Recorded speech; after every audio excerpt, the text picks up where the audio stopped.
We are live now.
Lighting a candle symbolizes bringing light to our wishes and desires.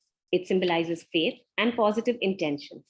Today, our grade 10 students have lit candles in gratitude and with hope for their bright futures.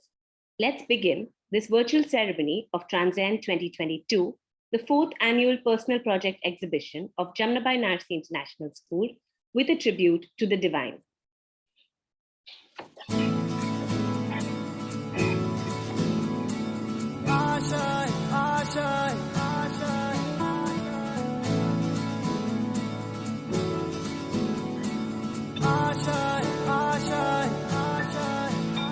तूफानों को चीर के मंजिलों को छीन ले आशाएं ले दिल की उम्मीदें हंसे दिल की अब मुश्किल नहीं कुछ भी नहीं कुछ भी आशाएं ले दिल की उम्मीदें हंसे दिल की अब मुश्किल नहीं कुछ भी नहीं कुछ भी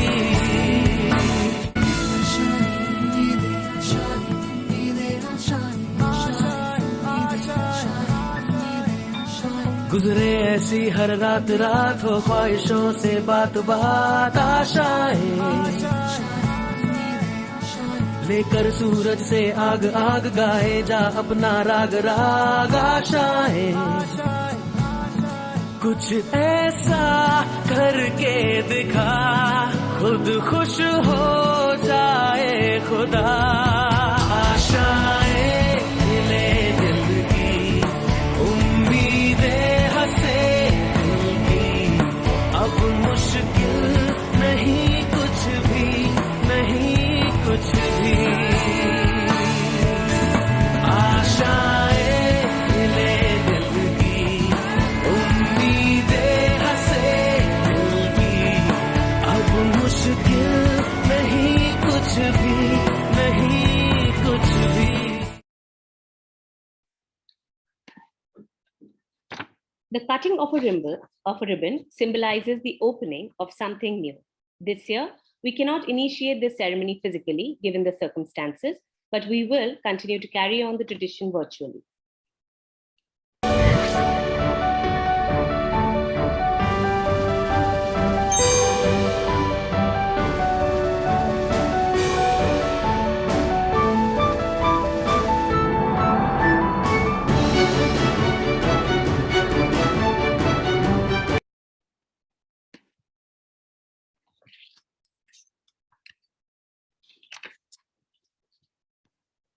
It is my pleasure to extend a heartfelt welcome to our trustees, to the head of school, Jamnabai Narsi International School, Ms. Jasmine Madani, to the deputy head of JNIS, Mr. Michael Gramlich, to the DP coordinators, Dr. Sameer Jale and Ms. Rini Ghosh, the MYP coordinator, Ms. Sonal Chabria, the IGCSE coordinator, Ms. Neeta Rajguru, the PYP coordinator, Ms. Purti Singh, parents, teachers, and our dearest students.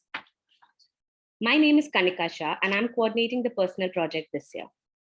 Imagine if you had to create a project of your choice, any project, based on your interests and your likes. Imagine the numerous choices that would come to mind. Imagine you had to select only one project and work towards that one goal for 8 months of your life. You had to engage in the process so thoroughly that you not only had to create a product, but also document the entire process. That is what the JNIS MYP Grade 10 students have engaged in. The personal project encourages students to practice and strengthen their ATL skills, to develop the attributes of the IB learner profile, to foster the development of independent lifelong learners, and to develop an area of personal interest. The personal project provides an excellent opportunity for students to produce a truly personal and often creative product, to demonstrate a consolidation of their learning of the middle years program. Our students have been working tirelessly on this project since July. Every student was assigned a supervisor who has been working consistently with their students, guiding them so that they can achieve their goals successfully. We'd like to share a little teaser video with you to give you a glimpse of the diverse topics and projects that are undertaken by our students.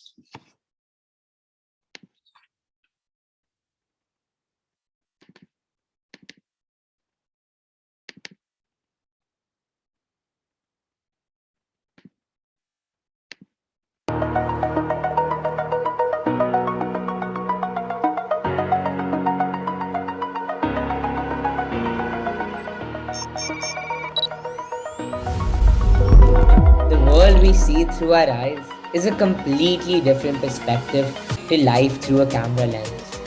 Good morning.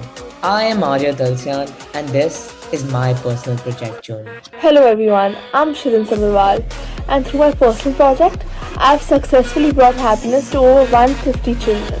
The product I wanted to build for my personal project was a self-sustaining unit that utilized a combination of two renewable sources of energy to generate electricity. My name is Maya Dave, and for my personal project, I created a docu-series on feminism. The personal project is the display of the culmination of all the skills gained throughout the MYP course.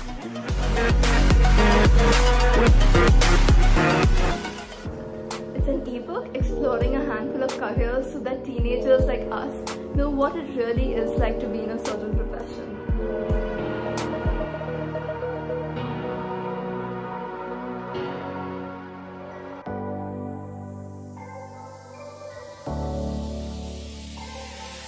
So much that we have seen in the place where we all can relate to situations so unforeseen and not a dream we can't.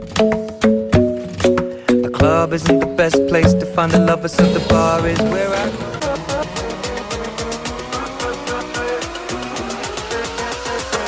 A podcast that will explore gender identities and stereotypes.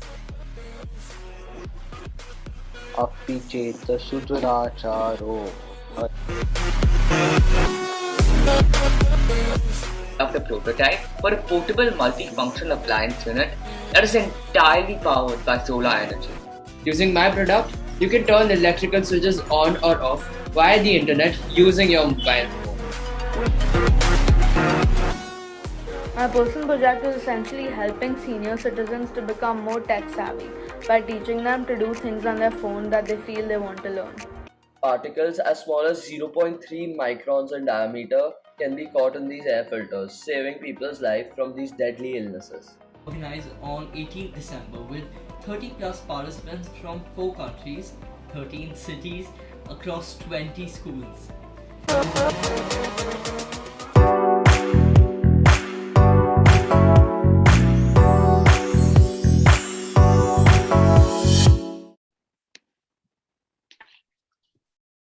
Could I request our MYP coordinator, Ms. Sonal Chabria, who has been instrumental throughout this journey, to share her thoughts with us.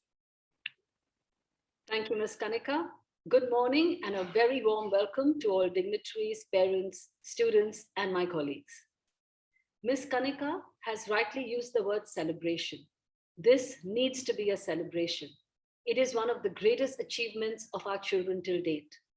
They have taken a passion, or for some, not even a passion. It is just something that they enjoyed or liked, and they have created this enormous project. Spending 7 to 8 months working on their personal project is what will make them stand out from students of other curriculums. This self-learning opportunity, this lesson of inquiry, this grind is the personal project and is the core of MYP. 2 years back, we used to have the personal project offline in the MPSH, where our students would stand, set up stalls, display their projects, and we could ask them questions and have a fantastic interactive session with them.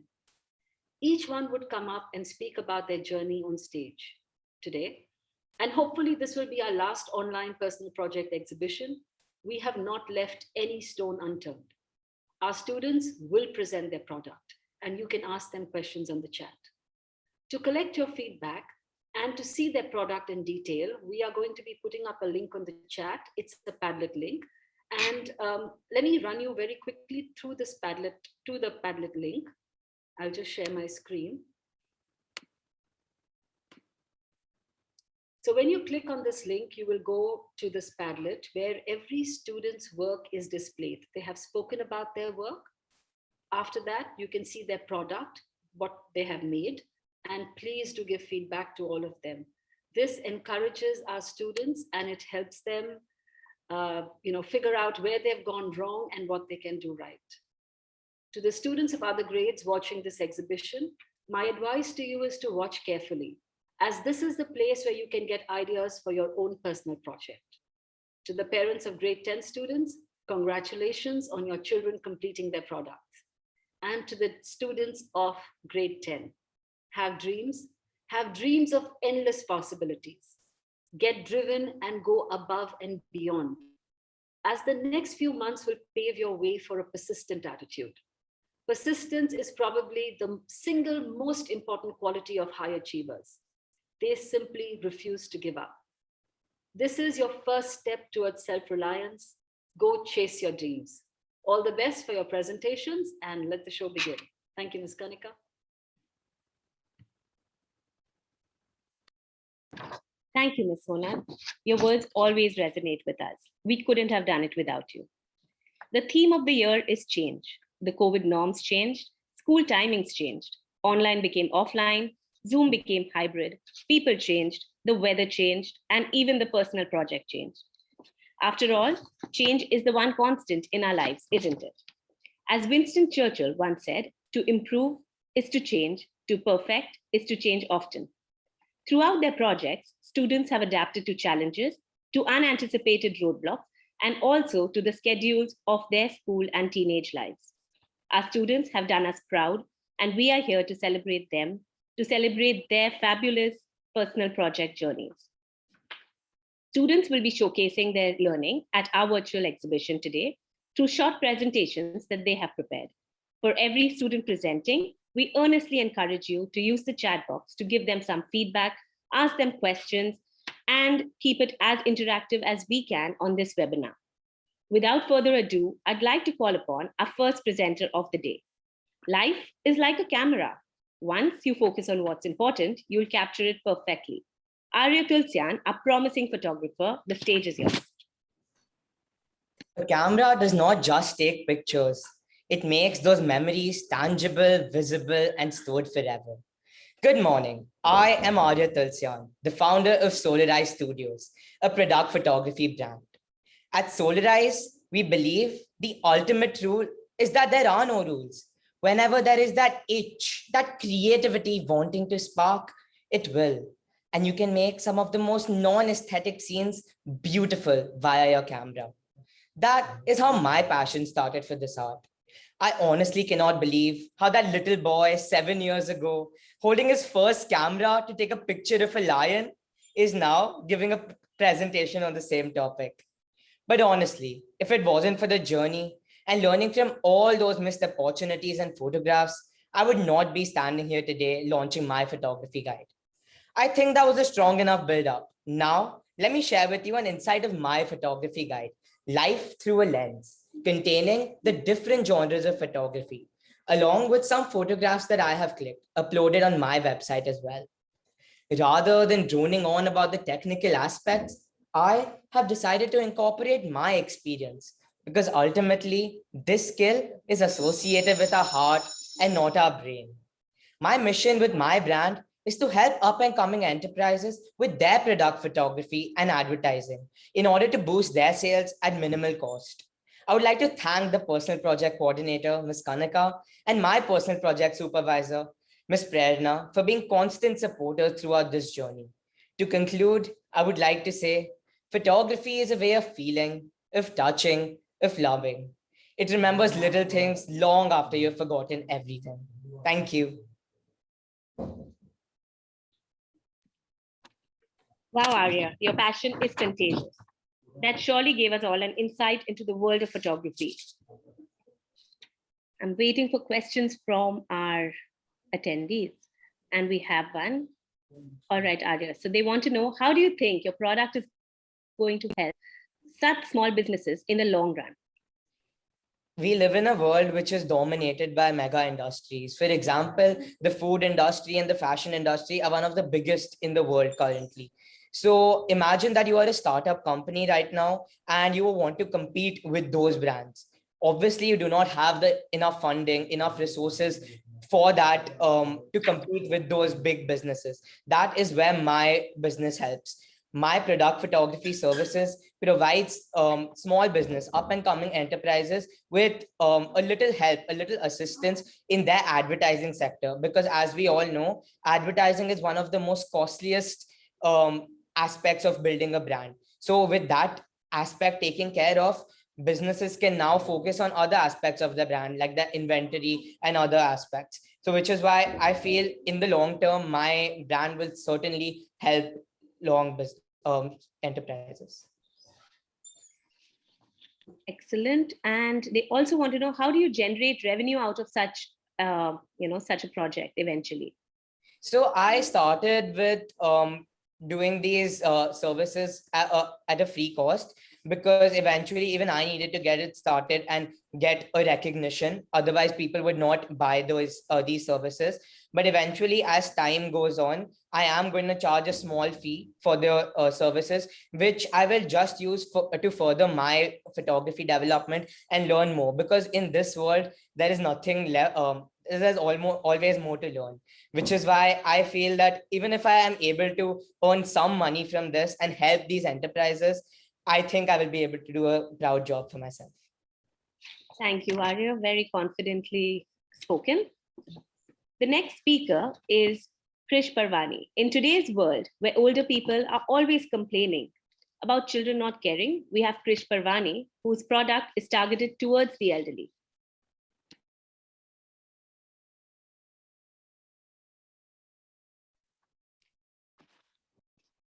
Think about this. Have your parents or grandparents ever asked you to join a Zoom meeting for them, order something from Amazon, or pretty much anything you have times? And this got me thinking, someone won't always be there to help them. So I thought, why not fix? Hello, Krish Parwani, and my personal project is helping senior citizens become more technologically savvy and independent by teaching them to do things on their devices through my website, Simplify.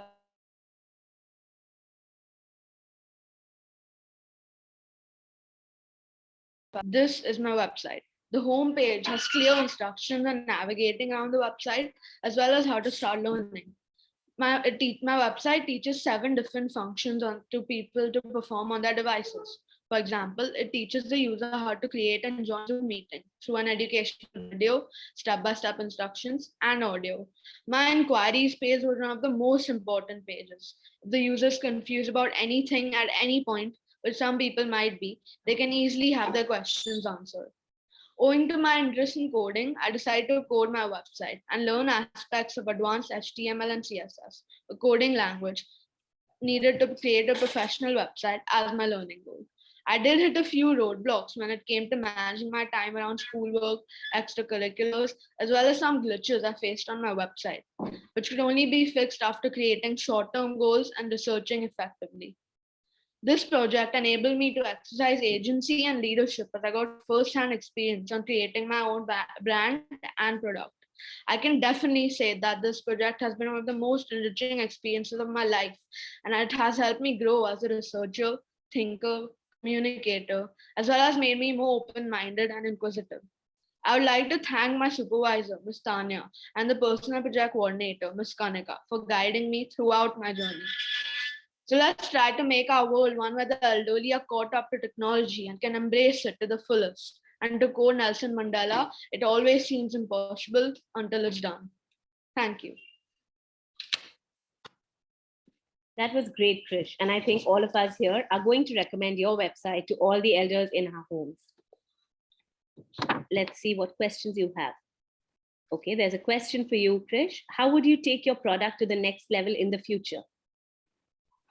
In the future, I would aim to teach the senior citizens even more things on their phone. For now, I've only taught 7. And also, I will have an inquiries page where the people can ask pretty much any doubt they want and recommend anything to teach. So I'll be pursuing that and making sure that all answers are coming in the shortest duration so that their doubts can be resolved faster. Okay, and also someone wants to know what made you choose it. There were mainly 2 things that made me choose this project. Firstly, my interest in technology, and secondly, whenever I would meet with my family members, the senior citizen would often ask me to help them do something on their phones, and I know that because they told me that they would wait to come to me and only then ask their doubts. So I thought that they should not have to wait for anything. They should have to learn how to do that themselves. That's why I decided to make them more independent through my website. Thank you, Chris. Our next speaker is one of the most creative people I know. Shreya Prasad aims to provide our younger audience with some direction.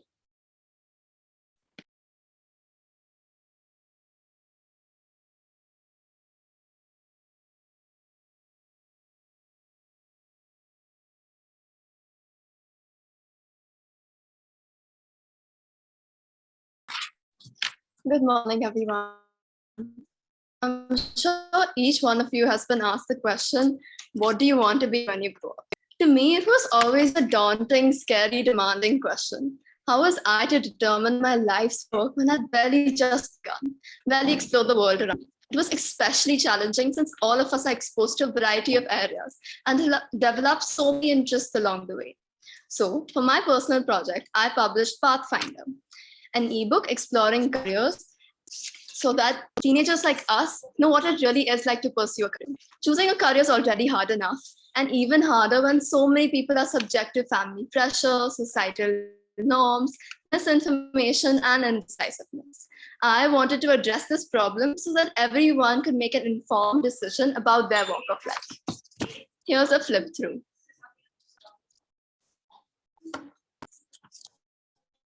I've covered professions across the spectrum, from makeup artists, engineers, forensic specialists. It provides you with all that you need to know: the roles, skills, subjects, challenges, advice, future predictions, and how to go about pursuing it.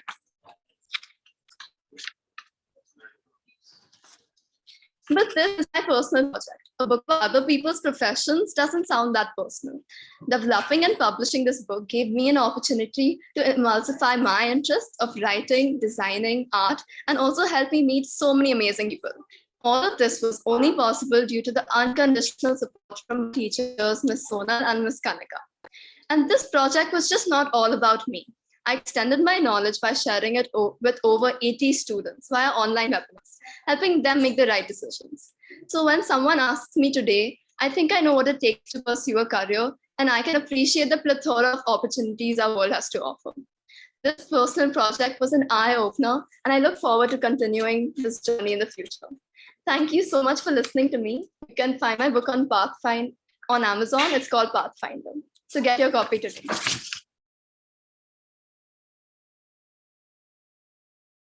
That was really impressive, Shreya. I recommend all the students watching to go ahead and buy this beautifully crafted book.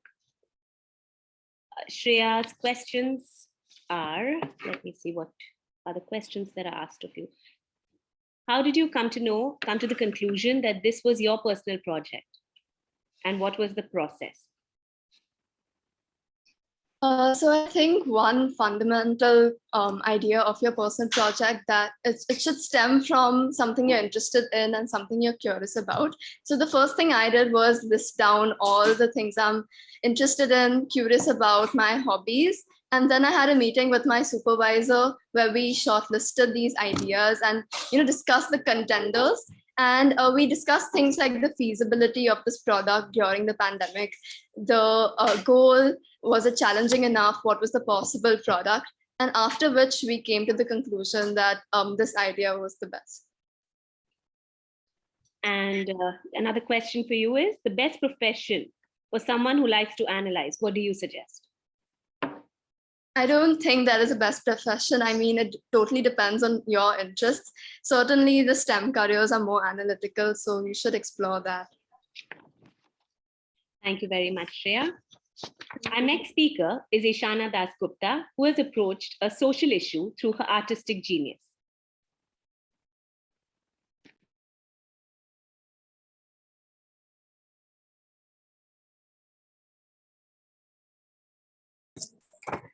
Animation can explain whatever the mind of man can conceive, said Walt Disney, which is precisely why I picked it for my personal project. Animation was a completely unique prospect, so of course I needed to explore it deeper. Through the project, I wished to learn about the ins, outs, and in-betweens of animation and the impact that animation can have on audiences. To put a product to this learning goal, I decided to create an animated video addressing the threat of marine pollution. Living in Mumbai, we see the resounding repercussions of ocean pollution everywhere. And after attending several beach cleanups in the summer, I knew I wanted to take this initiative further. And animation would be the perfect medium for me to do so. Here are some of the scenes within my animated video. In my mind, the product was accomplished over a process that is split into 4 phases: planning, researching, creating, and evaluating. Planning was the first phase. Next came research. Then I created the animated video over a span of 2 months. And I uploaded it on YouTube, where it currently has over 400 views. Lastly, I evaluated the product I created. Each of these phases came with its own challenges. For example, within researching, a lot of the people I reached out to interview never took my product seriously enough to answer the questions I had. I solved this challenge by consulting reliable sources like government agencies and animation companies who couldn't turn me down. The MYP personal project is arguably the biggest platform for learning in the MYP. And some of the key takeaways from this project include becoming more organized, learning how to animate, improving my research skills, and becoming more organized and improving my time management. Furthermore, I implemented my solutions listed in my video for marine pollution to elevate my positive change that I make within my community. Through the project, I have also gotten a better understanding of the impact of media on a multitude of audiences. In conclusion, the personal project challenged me and pushed me to work harder than I ever have before. And I would not have able to done what I did without the help of my supervisor, Mr. Krishan Jaswal, and personal project coordinator, Ms. Kanika Shah. Thank you all for being such an attentive audiences and allowing me to share my experience with you. Any questions? That was beautiful, Ishana. We all need to do our bit to make the world a better place. And there are some questions that have come on for you. How did you evaluate your product? So in the start of the process, I created a success criteria, which was based on prior research. So this prior research would include a survey I did for my target audience, as well as just researching and talking to both animation experts and marine pollution experts. And then when the product was finished, I went back to that success criteria and graded myself based on it, but I also used black box testing methods wherein I asked my target audience what they thought about the project. That's great. And there's another question. Are you protecting this IP that you created through NFT? No, I am not. Currently, it's just uploaded on YouTube and it's free for everyone to see. So yeah, I've not, put any copyright laws on it yet. Thank you very much, Ishana. We'd also like to extend a very warm welcome to Ms. Zeenat Bhujuboy, the head of Jamnabai Narsi School, and her team for joining us today. Could I now please request the head of school of JNIS, Ms. Jasmine Madani, to address the audience? Thank you, Ms. Kanika, and a very good morning to everyone present here today. I'm absolutely amazed with 20 different ideas what the students of grade 10 have come up, and they have worked over the period of 7 to 8 months. These are the skills which students you will definitely what you have learned through this whole process of coming up with the idea for your personal project and seeing that it has come out as a product. And of course, the audience, I don't know whether everyone knows about that or not, each student is going to then reflect on the whole journey. And the then entire document goes to the IB for their final evaluation. So it just amazed me with the ideas what these 10th graders have come up. And I can just say that they have definitely followed their passion. And some of them have gone beyond their comfort level to do this kind of project and create a product for betterment of the community and the society around them. The ideas which I see, whether it is talking about environment or talking about social cause, or you are talking about something to for our senior citizen, it's really I really truly appreciate the effort of all the supervisors and mentors for constantly guiding them and pushing them to reach to this level. So those students who are listening, please follow your passion, allow your passion to become your purpose. And when you do that, it will one day become your profession. All the very best to each and every student of grade 10. And congratulations again for culmination of your MYP journey with your personal project. But do remember, you do have your other assessments in the other subjects as well. So all the very best to all of you. Thank you. Thank you so much, Ms. Madani, for always leading us through the path, as difficult as it may be, with so much calm and ease. Our next presenter is a budding scientist who cares about the environment. Dave Zaveri, the floor is yours. A very good morning to everyone present here today. Before I start, I want all of you to just look around. I'm sure that most of you all will have all the lights in your room switched on, even when it is the peak of day and there's plenty of daylight. That is the problem. We are abusing the use of the technologies that we have. In our world today, the demand for electricity supply for our day-to-day appliances is rising at an astronomical rate, which has now become the leading cause for global warming worldwide. This is the problem I'm aiming to solve through my personal project, Illuminate. I designed and developed a prototype for a portable multifunctional appliance unit that is entirely powered by solar energy.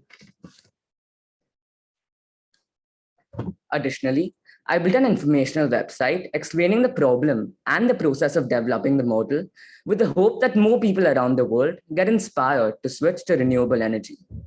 This project means a lot to me, as ever since I was young, I've always been meaning to contribute to the environment. Some of my fondest memories are amidst nature, and just the thought of it being destroyed and the inevitable end of our world sends a chill down my spine. This motivated me to make a change, to make a difference, and to show that we as individuals have the ability to make a positive impact. I believe that together we can, together we must. Progress is impossible without change, and those who cannot change their minds cannot change anything. And so, let us illuminate the future together. Thank you, Dave. As we advance, our reliance on energy sources that don't run out is surely increasing. Dave, there's a question for you. How will you promote your product? Thank you for the question. So mainly I was aiming to promote my product through my website, which you can find on the Padlet. So I have written about the problem, and I've uploaded many pictures and videos of my product, including the process of developing the whole product. So that will be my main source of promoting my product. Otherwise, I've talked about this with my family, and through word-to-word communication, like verbal communication, will be spread. That's good. And someone also wants to know what is the biggest challenge that you faced? So the biggest challenge through my personal project journey was facing failure. So in the process of developing this model, I actually failed 5 times, and this is the fifth iteration of what my product was supposed to be. The first 4 times there was some major problem that caused the prototype to not work. In fact, after the third iteration of the product, I wanted to change my personal project because I just thought it wouldn't work. But because of the motivation from my personal project advisor, Miss Aisha, and coordinator, Miss Kanika, I persevered, and that's how I came to my final product, which is this. That's great. And someone also wants to know, do you conserve energy at home and school? I try my best to, but even I have a lot of learning to do because at times I forget to switch off the lights, switch off the fans. But I am working towards leading a different lifestyle that has the least possible impact on our environment. Thank you, Dev. Thank you very much. Our next speaker, Maya Dave, stands up for the women of the world.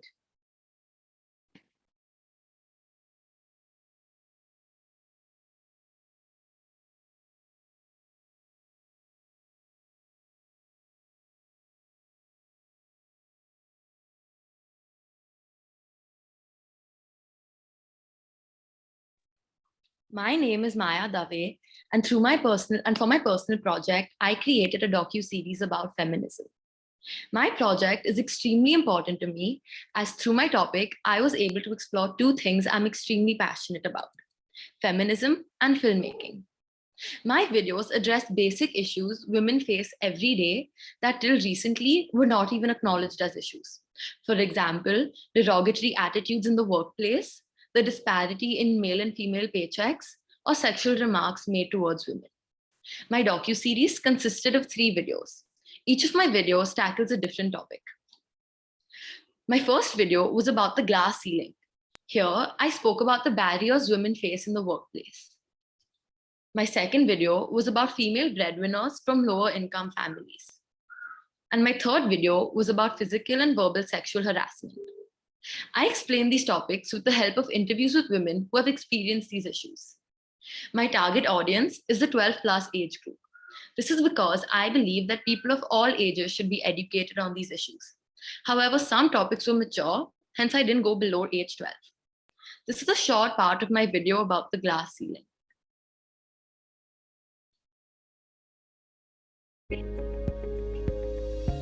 There are still moments in which you experience passive kind of sexism. A man can be passionate, a woman will be emotional. Feminism is essentially just the equality of sexes, and perhaps if we called it equalism, it wouldn't have such a dramatic response. While there were several challenges I faced along the way, my main one was narrowing down the topics to address in my videos. Because within feminism, the topics are endless. This project taught me a lot. I think many of us are very sheltered from the issues regarding sexism in our world. After I delved into the subject, I realized that there were so many issues that I wasn't even aware of. Beyond that, the post-production process had a new learning for me every day. Thank you.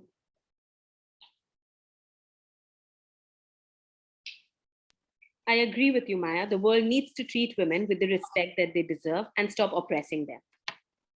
There's a question for you, and the audience wants to know, what would you like to do with your project in the future? In the future, I'd like to maybe add a few more parts to my series. I could maybe add a part about body positivity. I also hope that in the future, my videos have a higher reach. I also really like the aspect of filmmaking and editing, so I'd love to do something with that in the future. Okay, and there's also another question, which is, have you ever faced sexism, especially when you come from a cosmopolitan city? Personally, I haven't really faced much sexism. In my household, there's no real sexism, and in school, I've not really faced any, but I have seen other women who have faced sexism, which is why I wanted to make these videos. Thank you, Maya. For many of us, music makes everything better. Pranay Chandak too feels the same.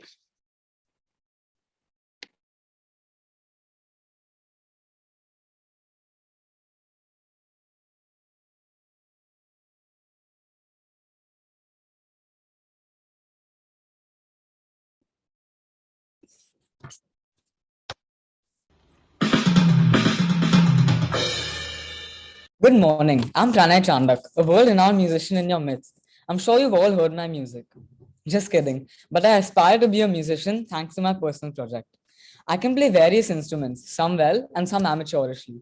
But the ones I'm passionate about are the tabla, drums, guitar, and piano. Playing an instrument is therapeutic. That's why my personal project is quintessentially musical. This virtual exhibition gives me the opportunity to share with you all some of my skills as a pianist. Here's a small snippet.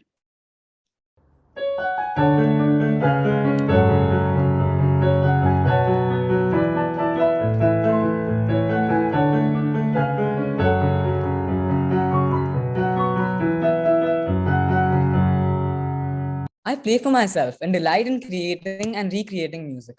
I have been playing instruments since I was 3, but here I had to traverse beyond my sanctum to create something amazing. Thus, I challenged myself and composed 2 original songs of my own, Awaken and The Journey, based on the theme of dreams. Although choosing and finalizing this concept for my songs was not easy.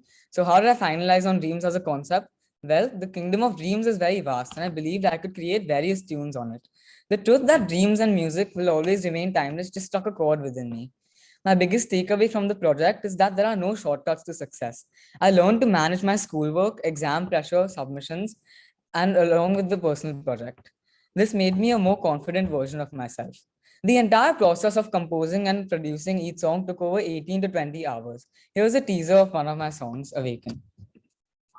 So much that we have seen in a place where we all can relate to situations so unforeseen. Another dream, we can't wait. The world around us changed, united with many, but a few estranged. This change was unforeseen. When will it end? We are still keen. We are in a unique phase, a phase that made us curious. Many souls affected, and some still. I hope you enjoy listening to my music as much as I enjoyed creating it. Thank you. Very creative, Pranay. So glad you used this opportunity to develop your passion. I think everyone is humming your song, and if you haven't yet, do download it through any of the platforms mentioned in the Padlet. There's a question for you. An audience wants to know, do you plan to teach music? I would like to teach music as something like a community service, because I think that my passion will help me spread it to others, and music is, like I said, therapeutic for me, and I think it'll help others in the future too. And there's another question also which says, how do you plan to take up your music interest in the future, and who was your inspiration? So music is my passion, and I love to do it as a hobby. In the future, I would like to enhance my skills for each instrument, and I would like to continue learning all of them. And my inspiration would be my tabla tutor, as I've been learning from him since my childhood, and my personality also developed because of him. And do you plan to release any more songs? Yes, definitely. Lovely. Thank you, Pranay. Healthy religious and spiritual practices give us a sense of peace, wholeness, and balance among the physical, emotional, social, and spiritual aspects of our lives. Jahan Kachwala will show us what helps him maintain this balance.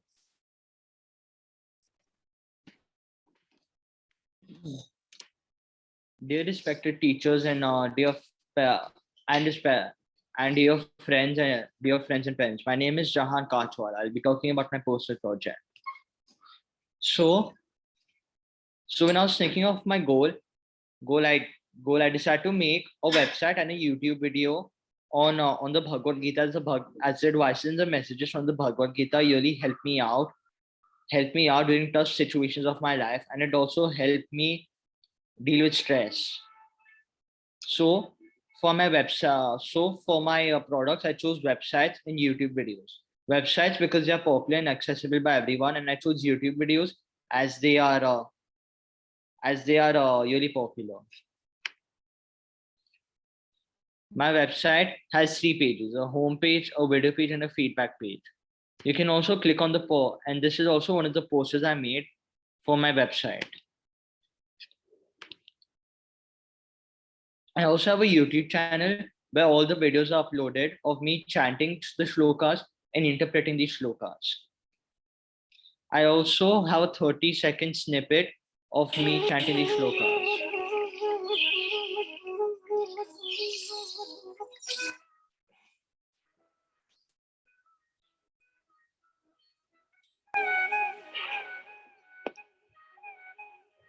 Mathasparsastu Kaunteya Shitoshna Sukha Dukkadaha Agama Painu Nitya Stansi. So this was just a 30-second snippet of my videos. If you'd like to check out my videos in my website, you can go on the Padlet and see it.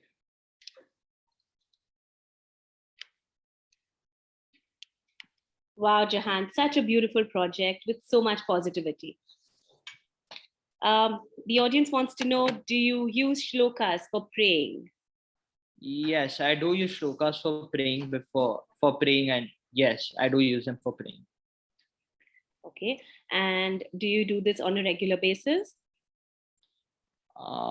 Yes, I do them on a regular basis in the mornings. Yes, and when you are praying, do you understand this meaning? Yeah, I do understand the meanings as I had researched them for my personal project. So yeah. That's brilliant. Thank you, Jahan.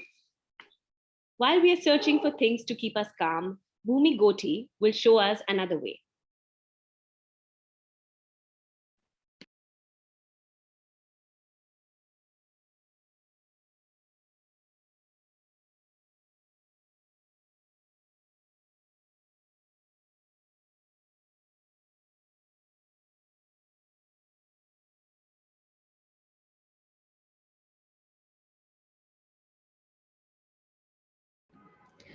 Hello everyone, I'm Bhumi Goti from class 10A and I will be presenting my personal project. So what is my personal project? My personal project is to learn about art therapy which reduces stress from my everyday life and then create a short 15-page booklet about it. In my booklet, I address what is art therapy, its importance, what is stress, its causes and symptoms, and several types of art with instructions for each. I chose art therapy as my personal project because I've always been interested in art and I wanted to learn more about it and conduct a study on it. And on the other hand, feeling stressed is natural for me as a teenager and I'm always trying different ways to deal with it. Last summer, I came across art therapy and I realized that it is a fun, effective, and an undiscussed method to reduce stress. Time management was one of the biggest challenges I faced during my project, and due to which a lot of my school assignments and my personal project short-term goals were delayed, which reflected on in my process journal. Living in India, I have noticed that that few people know about art therapy and the true meaning of stress or any other type of mental illness. According to a survey I put, only 40.8% of people were aware of art therapy, while the rest were not. I sincerely hope that as a result of my project, I will be able to raise awareness about art therapy and the necessity of treating any other type of mental illness. When we're sick or our body isn't feeling well, we don't hesitate to take our phones and talk to a doctor. So why not do the same for our mind and talk to a therapist? To end, after looking through my project, I hope people think about changing their perspective on mental illness and give it the respect it needs. And lastly, here are a few pages from my booklet.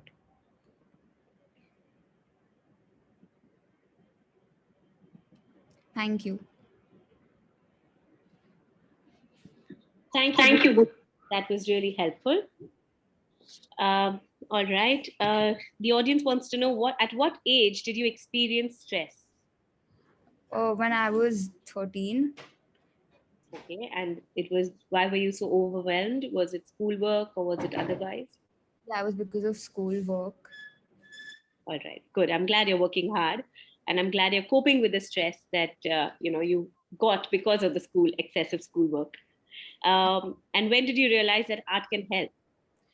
I was searching through a lot of different ideas last summer, and I love doing art. So when I was stressed, I started doing art, and I realized that it is a really good way to work on for stress. Thank you, Bhumi. that was really helpful. Our next speaker, Vivan Saraf, has created a machine that will help us breathe better.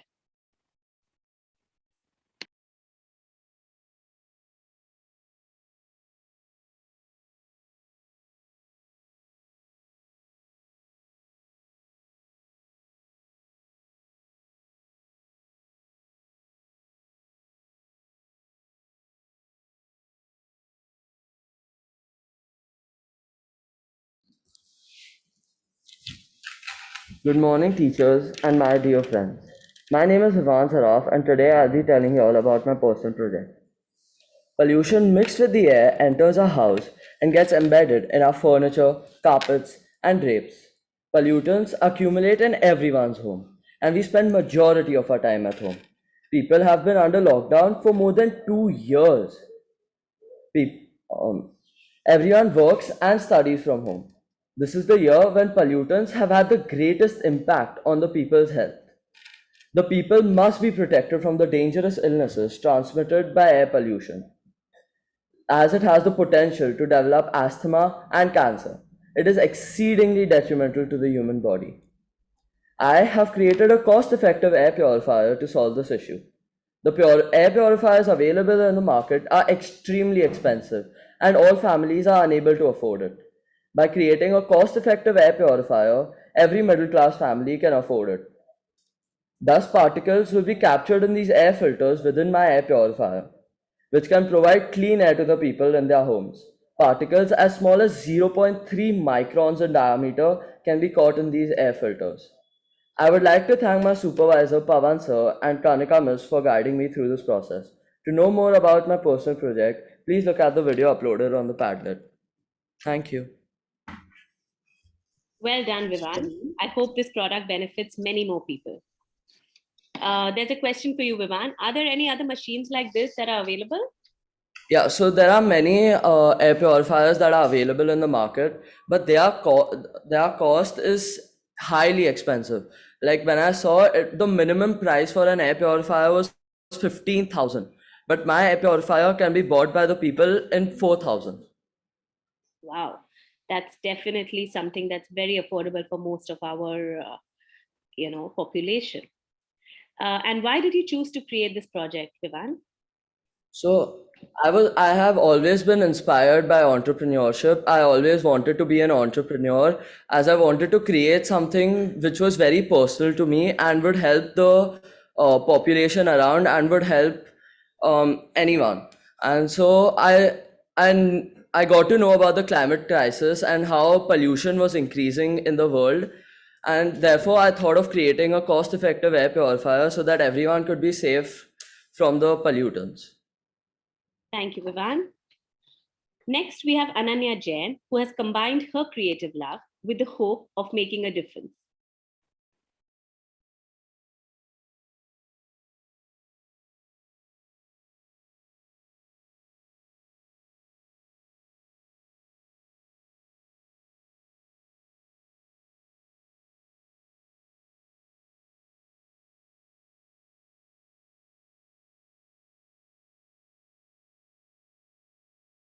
Seems to be some sort of a glitch. Ananya, are you trying to share screen? Okay.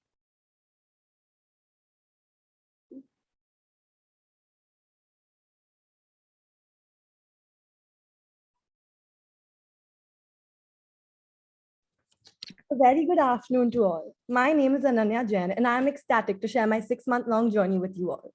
My project is to create sustainable bucket hats and to donate them to cancer patients. Now, why did I choose this topic? I chose this idea as since I was a child, I had always been interested in the way garments were made. I always wanted to avoid buying from fast fashion and unethical stores. I also chose to donate these to cancer patients as when I was younger, someone really close to me had been diagnosed with cancer. It's painful watching someone go through physical changes that they cannot cope with mentally.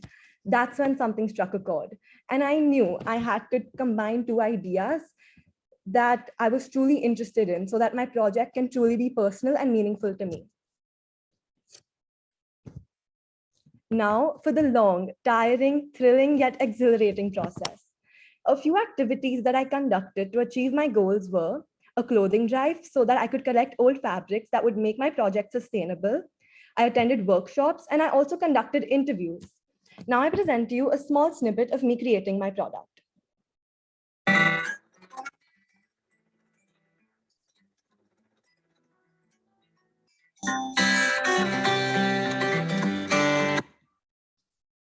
I learned many things from this amazing experience. For one, I became more empathetic to the different types of mental traumas people go through. And of course, I learned a new skill. I learned how to sew. First, it used to be a basic interest, now a permanent hobby, and will hopefully bring to many future projects. Thank you all for your time, especially my supervisor, Ms. Sonal Bhatia, and Ms. Kanika for guiding me through this process. Thank you, Ananya. Such a meaningful project. All right. So there are some questions for you. How do you plan to extend your sewing skills? I plan to learn many types of different garments that I can make, and hopefully in the future, I will stop buying from unethical and unsustainable brands and will sew all my clothes at home. Wow, that's a far-fetched plan. And what are your future plans with this project? And what challenges did you face during the journey? I definitely faced many challenges with time management and of course, learning how to sew, which was something really new to me. It came with many challenges as I failed many times. But like I said, I attended workshops and I learned sewing at home as well through online tutorials. So time management. Thank you, Ananya. Rian Kakar, our next speaker, has developed his technical skills and created a product that will be so useful for our younger audience.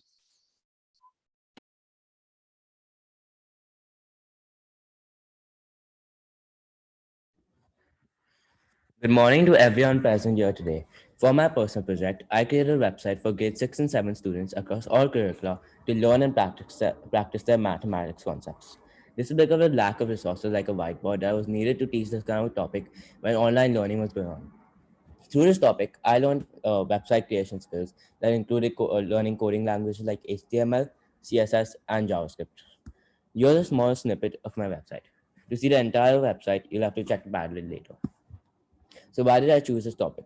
I was inclined towards both my learning and product goal due to my passion for computer science and maths. Another reason I decided the product goal to be this is because during the situation when online learning was going on, students might have had problems in understanding and learning on Zoom with insufficient resources.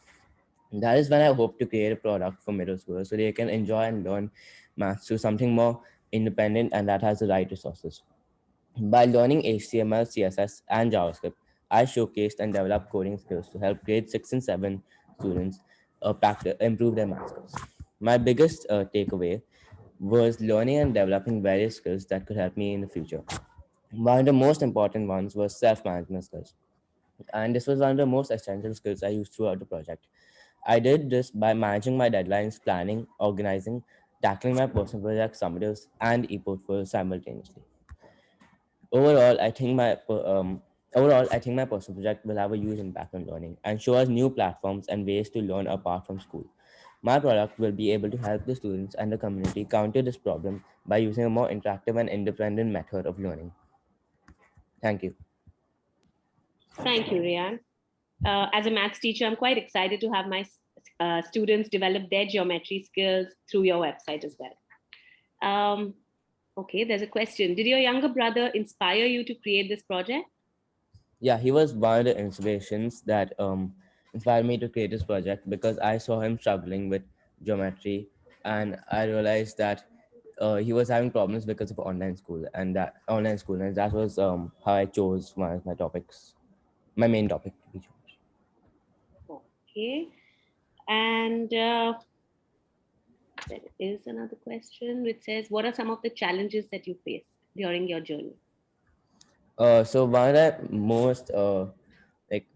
the most important biggest challenges I faced was managing all the tasks simultaneously, like summatives, e-portfolio submissions, and other submissions. And I overcame this challenge by having a proper action plan and Gantt chart, which could guide me by following all the deadlines. Thank you, Rian. Our next speaker, Gurveera Aluwalia, has researched on a topic often debated. Will robots take over humans? While Elon Musk believes that artificial intelligence is going to be daunting for our future, Mark Zuckerberg is much more optimistic about AI. Good morning. My name is Gurveera Aluwalia, and today I would like to discuss with you whether our future is going to be like the Matrix tomorrow. My personal project is something very, very personal to me. I was first deciding whether I wanted to code this website. I wasn't sure. I had a lot of things in my mind. Should I code this website or what should I do? I then finalized that I'm going to make a website on AI, the future of tomorrow. While researching on what I can make my website about, I thought of making my website about the foremost industries where AI will be changing rapidly. I wasn't sure whether AI is going to be something very, very good for our future or whether it wasn't going to be something as good. Was Mark Zuckerberg right or was Elon Musk right? Let's find out. While making this website, I had my fair share of problems. I wasn't sure whether I was going to even end up coding this website. Initially, that was my plan, but everything changed after that. I was procrastinating. Understanding what AI is was sometimes a really big challenge for me. It was daunting, it was intimidating. And then after that, paraphrasing everything I was writing could be very, very challenging. It was very tough for me to keep up with my deadlines, and I didn't know what to do. How will AI impact my future tomorrow? That was the whole point of this website. As you can see in the slide, I have mentioned how AI could be in the future, AI in medicine and AI in transport. This is a small snippet of what my website looks like. It talks about how AI will change everything. Artificial in the beginning, frequently asked questions, and what could it be like? Here are a few examples of what tech billionaires such as Elon Musk and Mark Zuckerberg think about it. One of my biggest inspirations of this. I faced so many other challenges and I did not know how to keep up with all my deadlines and all my tasks. But thank you, my supervisors, Ms. Kamika and Santosh sir, who were there with me throughout this journey, who helped me so much and then at the end of the day, helped me create and finish my product. This is my website. If you would like to know more about how the future is going to be, whether it's going to be like the Matrix, you can check out my website on the padded link below. Thank you. So Gurveera, Ms. Sonal wants to know, she thinks that, she keeps debating about this and she thinks, she wants to know if you think that we are some kind of artificial intelligence ourselves. Well, AI is a very debatable topic, and I think AI has its ups and downs, its booms and banes. I think AI will create jobs, and yes, to some extent, artificial intelligence is basically using our intelligence and our natural capabilities, and it's improvising on that. And that is why I feel like yes, we are to some extent AI, but it's going to be much smarter than us, and it's going to be taking up jobs which include manual labor, and it's going to be doing things a lot more efficiently than us. But the one thing people do not know about AI is that AI is, while it's taking up jobs, it's creating 98 million more jobs. That means there's going to be so many more jobs that will be there in the future. And that is why I think as AI has its doubts and as AI, has its concerns and it's rapidly increasing, AI also has its benefits of creating more jobs and increasing human livelihoods. Very well answered, Gurveera. There's another question. They want to know, how did you develop as an individual while working on this project? So in the beginning, I wanted to code this website, and I think it was very important for me because coding was something I've always enjoyed. But as I moved on, I knew that I couldn't manage my time. And as an individual, that really changed me. Managing my time better, keeping everything up with deadlines, it was really helpful for me. And that is why I learned that through personal project, I got to manage my time better, interact with so many more people other than myself and the internet, of course, which is also AI. And I got to develop as an individual through personal projects. So thank you for giving me this opportunity. Very well done, Gurveera. We now have Yunay Modi, who will tell us about how he worked on his flips and tricks. Feel freedom on a plank of wood and 4 wheels. That's how it feels to skateboard. Good morning, respected teachers, dear friends and parents. My name is Yunay Modi, and for my personal project, I made a short video series on skateboarding. I love to skateboard, and it's something I'm truly passionate about. When I started learning this completely new sport in the pandemic, as a beginner, I always had trouble completely getting the hang of the basics. There were no videos on YouTube teaching that either, so I decided to change that. I created a YouTube channel called Live Skateboarding India, wherein I made videos teaching beginners on how to skateboard, ride, and even stop. I started right from the basics. My videos also consist of several tips like where to buy a skateboard, safety aspects, maintaining your skateboard are just a few examples. And of course, I cannot forget the cool tricks. I created 5 videos that would cover everything for a beginner. You could call it a beginner's paradise. My goal was to create a guidebook for beginners and spread awareness about this adventure-seeking sport.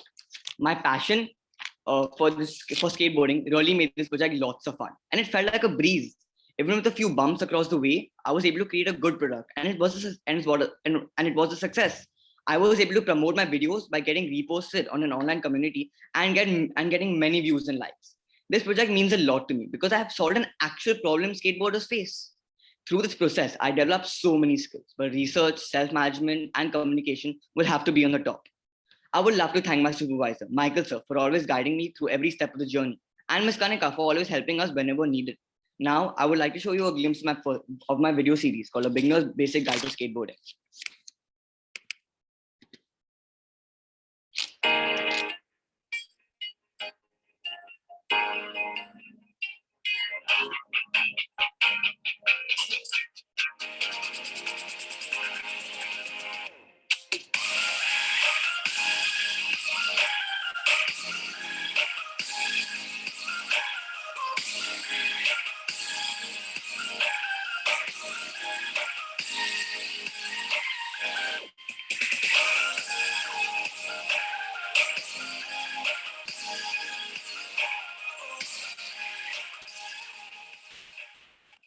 Thank you. Thank you, Yune. I'm sure you've ignited a spark in our little sportsmen and women. Someone's asking, what inspired you to create this product? Also, can you please share the YouTube link via chat? Yeah, I will share the YouTube link via chat. And what inspired me? So basically, like a year back, I was very active on social media. So like many reels, many like posts coming on skateboarding. So I found it very interesting, like what they were doing. It felt really very exhilarating. It felt free. It felt like freedom. So I tried to do. I bought a skateboard and I tried to skateboard. So then I really like the sport and I really got passionate about it. So I made my personal project on my skateboard. That's great. In a city like Mumbai, where do you go to skateboard generally? So there are many skate parks in Mumbai where you can skateboard, and also in my building I have a place where you can skateboard. So any surface with smooth areas, you can skateboard there. Excellent. Thank you, sir. Thank you, Yune. We now have Saad Jadhav, whose creation is surely one that we all want a hands on. Hello, I'm Saad Jadhav, here to talk about my personal project. I chose to create a home automation system which lets you control your home appliances using your mobile phones. We all have grandparents or have come across people with disabilities who have difficulty in getting up and switching everything on or off. Some people are just lazy, but they are my target audience. And they can definitely use my product independently and efficiently. And moreover, our world today is facing major energy crisis like climate change, pollution, depletion of natural resources are some major problems. However, all these problems root back to one huge problem, which is an ever-increasing energy consumption. Now, if we forget to switch off fans or lights, normally they would remain on until we came back home. But using my product is technology to the rescue.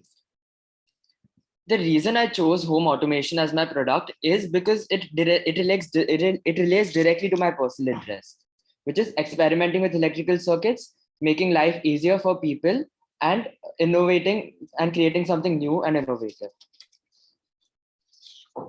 Before we take a look at my product, let's look at the process. In 5th grade, I had created a circuit-based quiz. In 6th grade, I created this normal socket. So taking things further, I created my personal project, which is the home automation system. This is what my product looks like. It is divided into 2 parts: the main product that controls the switches and the power box, which houses the rechargeable batteries. The main features of my product are you can control my product using the app, but sometimes senior citizens find it hard to use technology. To make it convenient for them, I chose to add the manual switches on this box, which they can use to control the appliances. And there's also a rechargeable battery with solar panels again. Thank you so much for your attention. This is brilliant, Sal. All right, there is a question for you. Do you have to use your phone for the lights, or can you use Alexa and Google? Currently, Alexa and Google Home is not supported, but yes, I'm developing my technical skills, and eventually, I plan to take this forward and kind of enable Alexa. But as of now, Alexa doesn't work on this product. Lovely. And how would you like to take this forward? Yes, I would like. Yes, I plan to take this forward because this product has really boosted my confidence. But moreover, this product, after creating this product, I feel confident and I feel ready to innovate further in the field of science and technology and work on my technical skills. Thank you, sir. Another passion has come alive as Ameya Mehta danced her way through the past few months.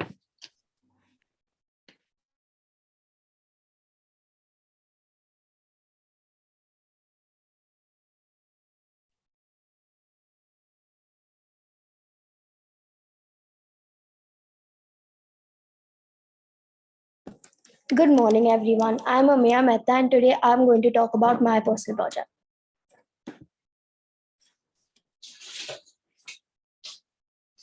So, what do I want to do for my personal project was the only question that wandered in my mind because, well, I was so confused. So, I looked at few of my interests and then it hit me dance. It has been such a huge part of my life ever since I was 6 years old. Looking at other people dance and seeing them choreograph have just made me fall more in love with dance. And then during 2020 lockdown, when I searched tutorials on YouTube, all was so complicated, none that matched my level. And that's why I decided that I wanted to create tutorials and help others learn the basics of dance. Here's how you can access my product. You go on youtube.com. In the search bar, you write Ameya Mehta, click on this channel with the green icon and click on any video you would like to watch. Each video includes a tutorial with a set of instructions and the outcome. The process hasn't been easy. At the start of my journey, I had decided to make a documentary on the dying art form of Patan Patola. But over time, I started losing interest, and then I realized I needed to do something that I love. And this gave me a new set of obstacles, and my biggest challenge was time management. It led me to have lesser time and compared to everyone else. This brings me to my takeaways. Firstly, that time management is very important. It was hard to organize myself, and that's why I learned that planning everything is very important, even if it's for the smallest of things. And secondly, that through this project, I improved on my thinking skills and my self management skills. I learned how to avoid procrastination and I improved on my work ethic. Lastly, I would like to thank my supervisor, Ms. Ursula, and the PP coordinator, Ms. Kanika, for their constant guidance through this journey. Thank you. You're so good at this, Ameya, and I've seen your videos. You've definitely gotten everyone to get up and actually do. There are some questions for you. How did dance inspire you to take up this project? This project was about something that I love. So, because I have danced and I have learned how to dance since so long. Because it was something about us and it was about our personal interest. That's why I thought that dance would be the perfect topic for this. And what was your favorite part during this project?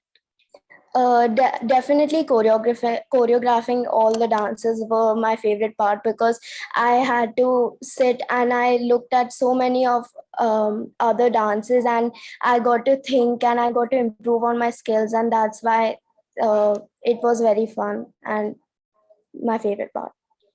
Thank you, Ameya. We now have Chahat Kedia, who will explain how she tried to use her old clothes innovatively.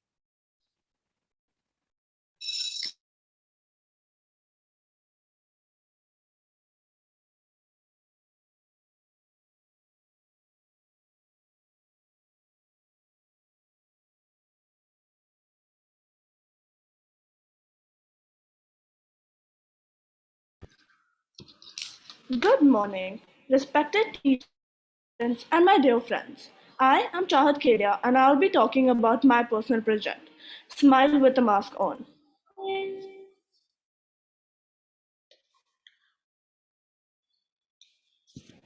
I decided to make masks out of recycled old clothes. These masks were donated by me to poor people who cannot afford to buy these. The use of social media to spread awareness of the same was done. In this journey, I learned new ways to make DIY masks, and I also researched about how to make a mask. I learned how to stitch and cut fabric as well. My product goal was to make masks out of fabric that can be reused from old clothes. I have made an Instagram account to share my personal project and its reels, and the reels show my process. I faced quite a few challenges, like donating while COVID was very difficult, as we had to take safety precautions. Making the first mask was difficult as well, as I was still learning how to stitch. But after all, the hardest and the biggest challenge for me had to be time management, as I did not manage my time wisely. And as an outcome, I learned to manage my time further better. Here are two pictures, one of me learning how to cut and one of me learning how to stitch. Please follow my Instagram for looking at my reels. And in the end, I would like to thank my supervisor, Miss Kanika and Miss Neha, and also Miss Sonal, Miss Kajal, and Miss Ursula. And thank you for having my back throughout the whole journey. Thank you. Thank you, Chahat. There's a question for you. And it is, how are you planning to donate?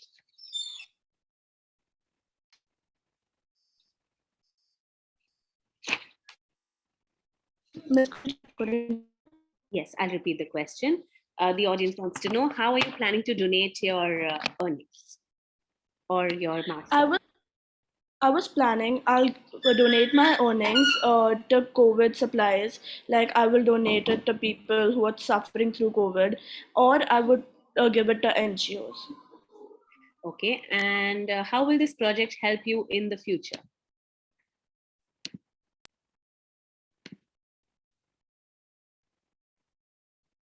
Miss, I couldn't hear you lagging. How will this project help you in the future? So in the future, as I learned how to stitch and I learned how to cut fabric, I can repair my own clothes. And once I go to university, I can use these as small earning ways for my for like extra activities in university, and it can be like a small business, and I can help my friends and family as well. Another question is, how protective is a DIY in comparison to an N95 mask? So in the end, N95 will always be more protective. But like for the people, I'll be obviously donating this to like poor people who cannot afford a N95 or even a mask as a whole. So I feel this will at least be slightly more protective than not wearing a mask. Okay, thank you. Thank you, Chahat. Bringing smiles to the lives of those not so privileged was Shirin Sabarwal's motto throughout her personal project. Shirin Sabarwal, the floor is yours. Hello everyone, I'm Shirin Sabharwal. My personal project was based on creating do-it-yourself cupcake, brownie, and cakesicle kits, and giving it to NGOs for underprivileged children on festivals to make their celebration special. I targeted 3 festivals: Christmas, Diwali, and Children's Day. And I even included user manuals in my kits to make it as easy for the children and fun as possible. The ultimate goal of my project was to bring happiness and give joy to these children, which they don't experience very often. And through this project, I learned the A to Z about baking. And although it seemed easy at first, as the whole world bakes, I learned that it requires real skill, which I got to learn and practice. After finishing this project, what I say I'm most proud of is bringing smiles on the faces of 150 underprivileged children. It made all the learning in this whole process so much more worthwhile. Now I'll just show a short clip of the final distribution day.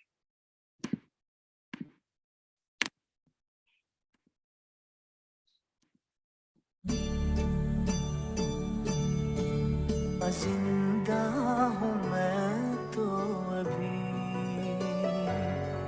कुछ ऐसी लगन इस लम्हे में है ये लम्हा कहाँ था मेरा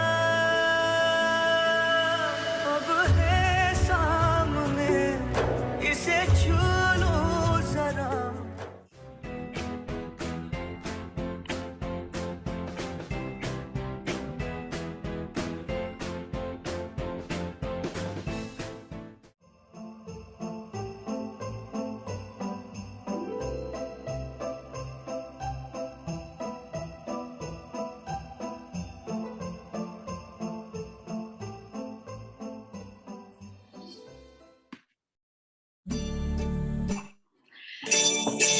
Doing this project, doing this project taught me just how important giving is, and it was more than just a project for me, as it came from my heart. Although it may have ended, it taught me valuable lessons, and the morals I gained and the smiles I witnessed, I'll always remember. Lastly, I'd like to thank Ms. Chetna and Ms. Kanika for their constant support. Well done, Chiran. Hope you continue to bring happiness to all those in need. There are questions for you, and let me see what they are. What was the best part of this project? The best part was definitely the smiles. Looking at the videos, which just made all the process so much more worthwhile, and I'd like to do this every year. That's great, because that's something that brought smiles to our faces as well. And how did this project help you develop individually? It helped me develop my time management skills, as there were very important deadlines through each of these processes to be able to give the kits to the children. And if I didn't fulfill them in time, then I would be unable to do the project like I did right now. Ariana. All right. Thank you, Shirin. Thank you. Immanuel Kant rightly said, "We can judge the heart of a man by his treatment of animals." Ariana Mehta has created a product related to her love for animals.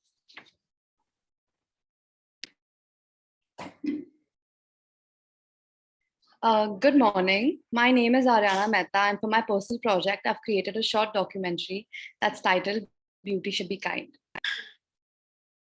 Think about that name. What could it mean? We've all heard the phrase beauty is pain. It actually comes from a French saying that translates to one must suffer to be beautiful. It sounds silly that one has to suffer, but people, specifically women, have been suffering in the name of beauty for centuries. The darker, more hidden fact is that thousands of animals also suffer in the name of beauty. My documentary aims to spread awareness about animal testing for cosmetics to my target audience and impact their opinion and knowledge on the subject. This is a small snippet of my documentary.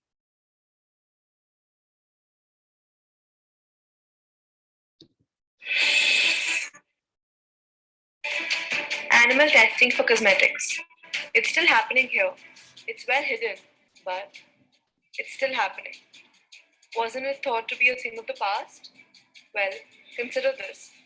We're told it's required and unavoidable for our own safety. But is it really? Worldwide, nearly 500,000 rabbits and other animals are killed, poisoned, or blinded each year to test new cosmetic products and their ingredients, all to make new and improved claims or to sell in countries that still require animal testing like China. I carried out plenty of research before deciding to narrow down on this subtopic in animal cruelty, because this problem has been prevalent for several decades in several countries around the world, even though that they've claimed that they've banned the activity. Thus, my biggest takeaway from my project is obtaining a feeling of accomplishment, impacting my target audience's lives and mindset, and gaining new knowledge about the subject. Lastly, I'd like to thank my supervisor, Ms. Sonal Pandya and Ms. Kanika for the constant support, guidance, and feedback through my personal project journey. Thank you. Thank you, Ariana, for sharing these facts with us. It will help us to make some more mindful decisions. And there are questions for you. The question is, do you and your family always buy products which don't use animals? That's not always the case for my entire family, but for me, I do try my best to try to like have like vegan products at home, not only in food but also in like cosmetics. That's good. And how do you think the drug discovery should be done otherwise if it doesn't get tested on animals? There's many other tests like that scientists have come up with that don't harm animals. Like in my documentary, towards the end, I've conducted an interview with a volunteer from Kupa, which is an animal shelter in Bangalore. It lists all the ways that they can be tested otherwise. Thank you. And for her documentary, we can have a look at the Padlet and find a link there. Thank you, Ariana. Ishan Sahai will now tell us about the importance of financial literacy. Good morning, everyone. My personal project was to share guidance about financial literacy with its basic concepts with essential schemes that the general public has no idea about. My outcome was to present a presentation to a class of students and a group of helpers who are already very uneducated about financial literacy and give them both extensive knowledge on the topic. I chose this topic specifically due to the Indian culture. As from a recent survey, a staggering 77% of Indian adults have no knowledge of any basic financial literacy concepts. Another reason is during lockdown, even though on help and people in my house were in dire need of money, as none of them put into savings in their bank account or invested in any scheme that would benefit them in the near future.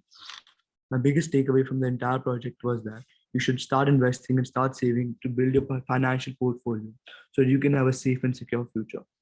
At last, I would like to thank my supervisor, Ms. Bijal, and PP coordinator, Kanika Shah, for constantly supporting me and motivating me to meet my deadlines. Thank you, Ishan. It is imperative that our younger audience understands. All right. So what do you think, Ishan? What is the best tip for stocks today?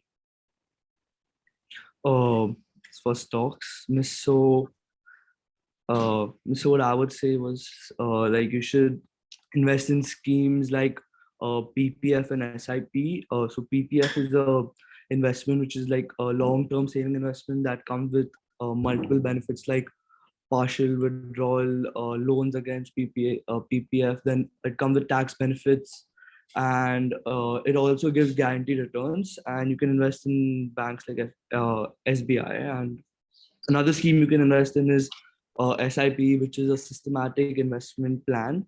It's one of the most popular ways to invest in a mutual fund, and it's so yeah. So okay, thank you, Ishan.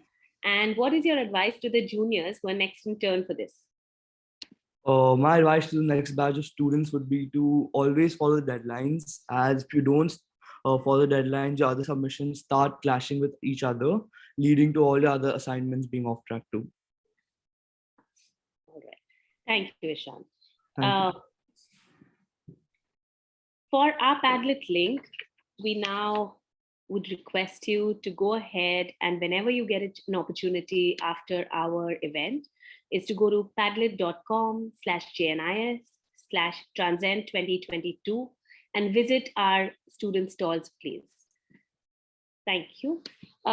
Next, we have Arav Sen, who will take us through his personal transformation journey.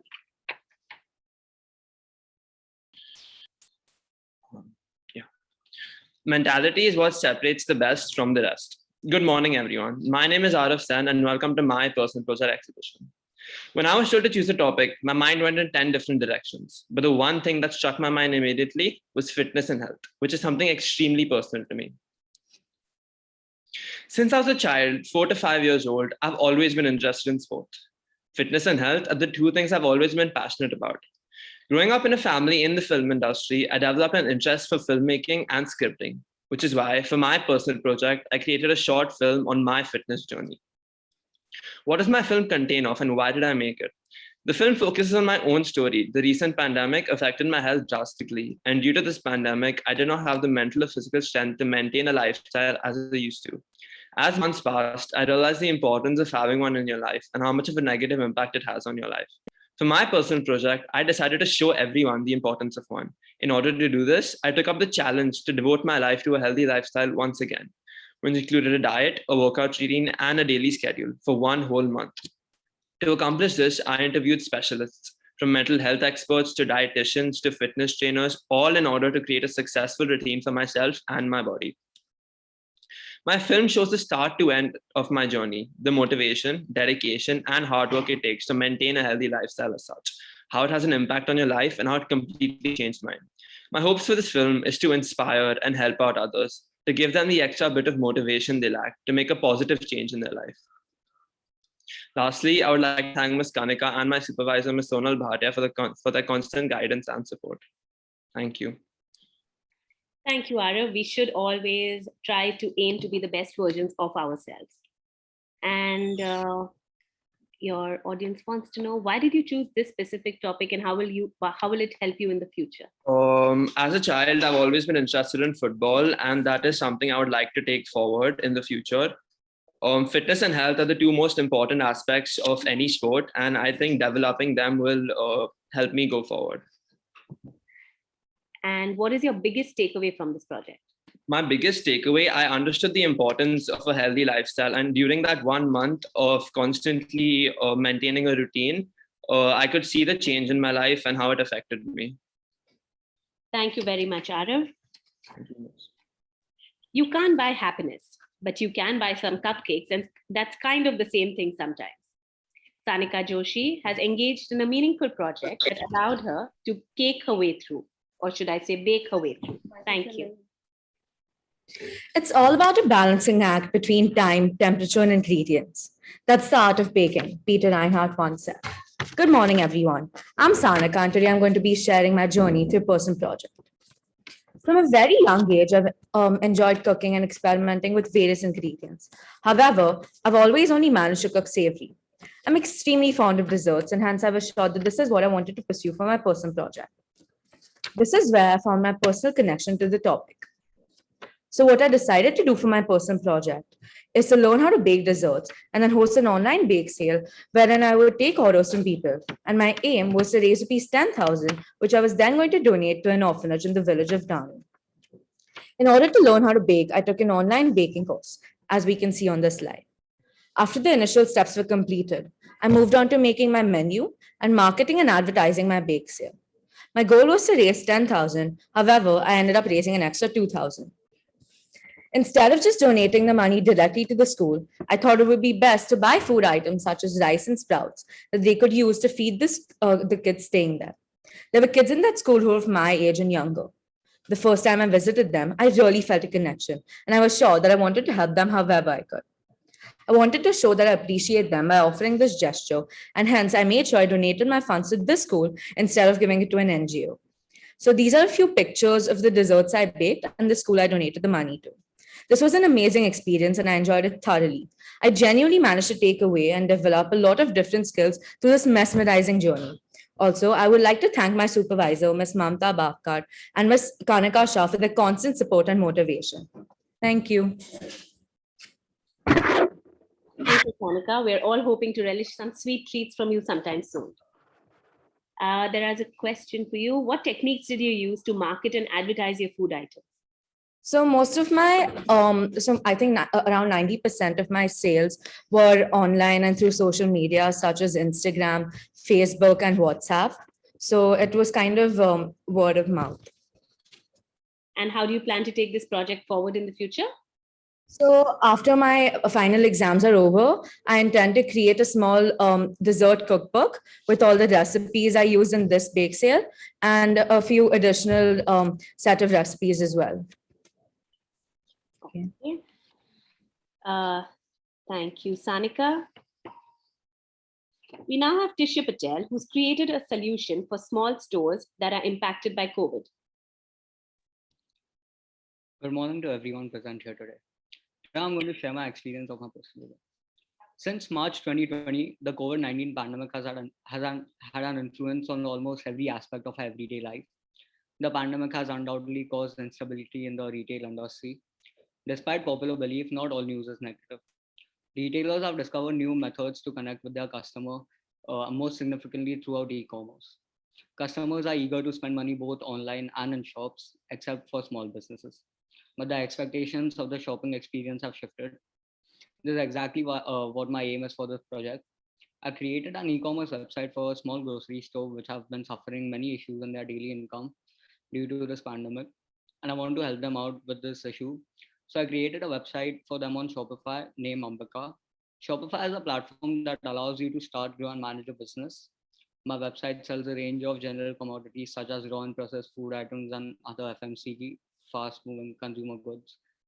Now you must be wondering why I chose this as my topic. Well, I chose this as my topic because I've been interested in the e-commerce market. I had multiple methods to promote the e-commerce market, but I chose to create a website because technology is one of the fastest growing aspects in this market. So here's a short clip of my website.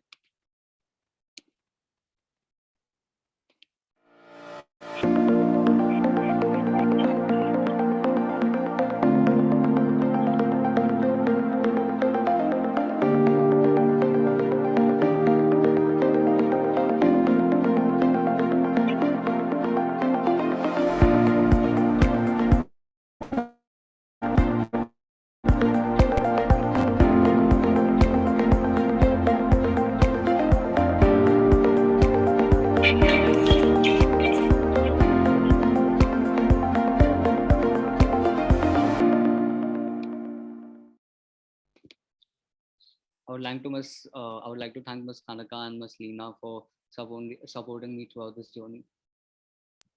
Thank you, Tisha. That's a very innovative idea. So Tisha, what is your biggest takeaway from this project? My biggest takeaway from this project is to learn how to build an e-commerce website and how to manage inventory of the website. That was the biggest takeaway which I've learned, because e-commerce is going to in 2023, it's going to go like the users are going to use it a lot. Great. And are you going to take this forward? Yes, as soon as I finish my final exams, I will take this forward. That's lovely, Tisha. Our next presenter, Mahishi Murarka, worked on a project where travel meets technology.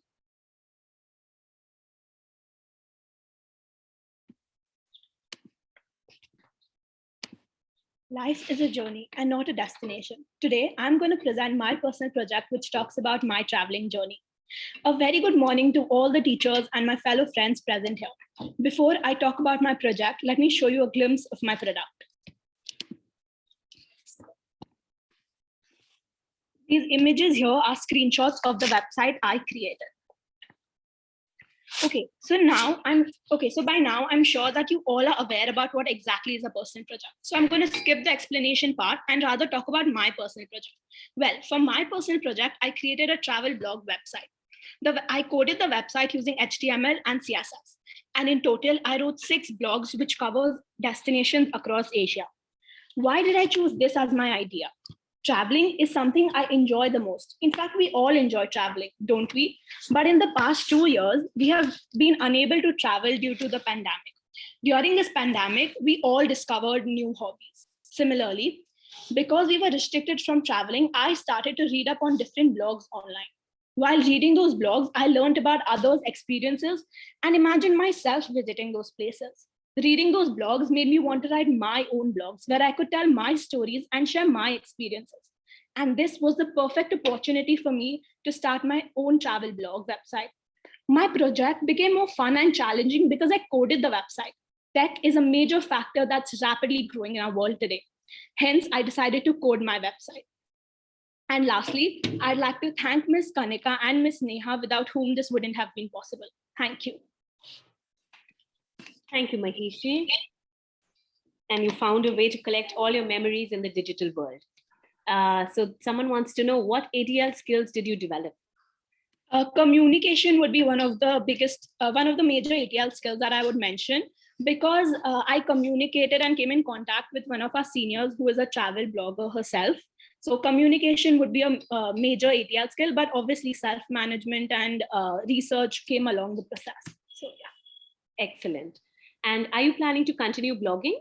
Oh yes, definitely. But maybe after I finish my 10th, because we have a lot of examinations coming up recently. Okay, great. Thank you, Mahishi. Our next presenter is Saivir Singh, a technology buff who cares about the environment.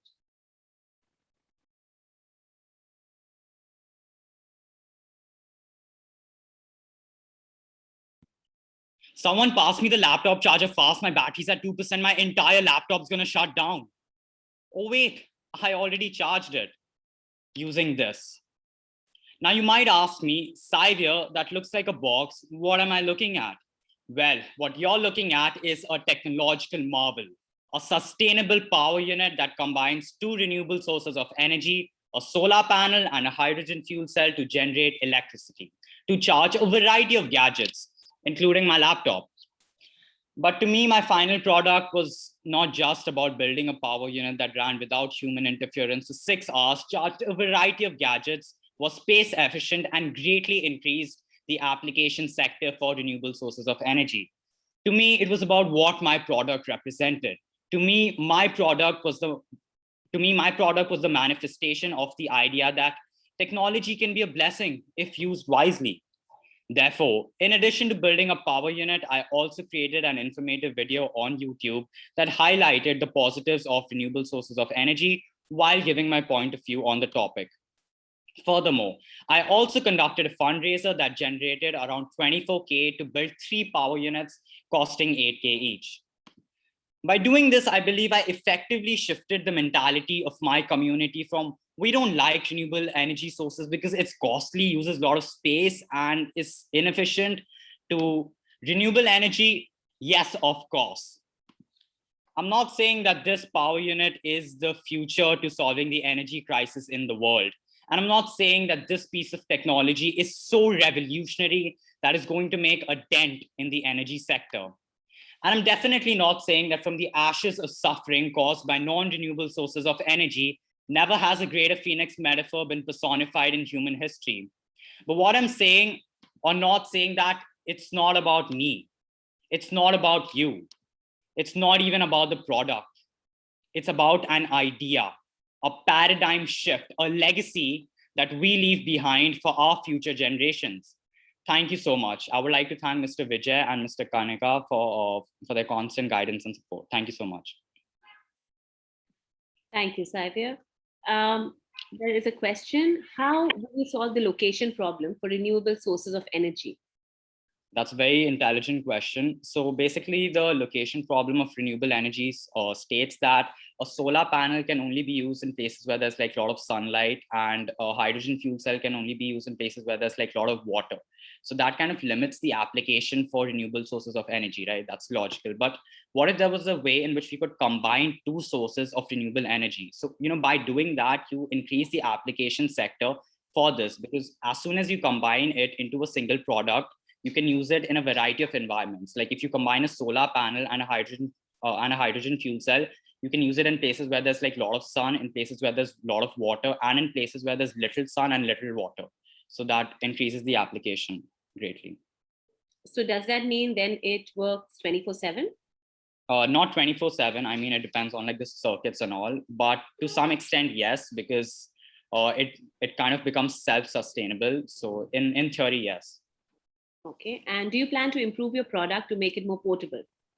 Yes, I do plan on doing this. So instead of, having into a box format like I had, I'm thinking of adding some wheels, and I'm thinking of, minimizing the entire thing. So minimizing the circuits, maybe adding, instead of like one big solar panel, adding 2-3 solar panels, like small ones, and maybe the hydrogen fuel cell inside the main frame. So, it's easier to carry, easier to transport. Yeah, that was one of my major goals. That's brilliant, Saivir. Sustainable living is definitely our future. Thank you so much. In the world today, religion means different things for different people. Bhavya Jain will share his opinions through his project.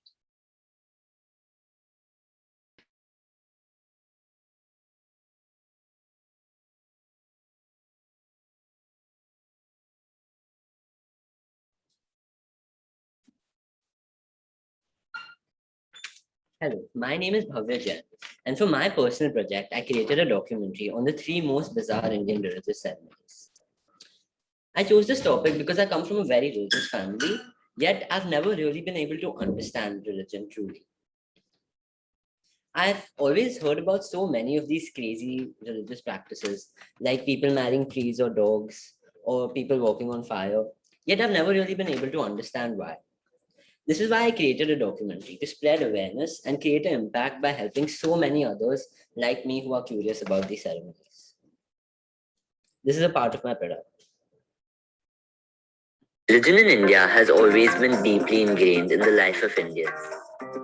Religion can add a beautiful layer to social life through rituals and festivals which have been passed through the ages, and most of them are generally known to bring people together. But some others, not so much.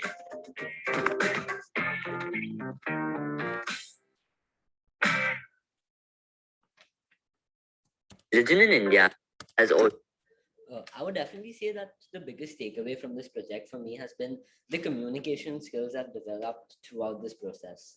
Since I was creating a documentary, I had to interview multiple experts as part of my primary research. And all of these religious individuals were very different from me and had a completely new perspective and way of life. Interacting with them and learning more about their culture helped me become more open-minded. Thank you. So, thank you very much, Bhavya. We all need to find our understanding of religion because there is enough light for those who want to believe, but blind faith is not a real religion. Having said that, has your opinion about religion changed after your project? Yes, definitely. So first, I never really understood religion, but after talking to so many religious individuals who've told me so many of their heartfelt stories about how religion has changed their lives, has led to me developing a greater respect and understanding for my own religion. Even if I do not believe in it, I understand now that it has had a great impact on so many others. That's great. And do you still think many people are following this blind faith as religion?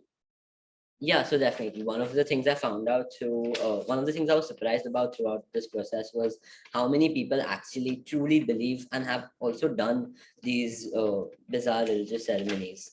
And most of these ceremonies are harmless, but some of these ceremonies, like walking on fire, can cause some harm. But it's really about their own beliefs. Thank you, Bhavya. We now have Samiha Chatwal, who has used podcasts to express a very sensitive issue.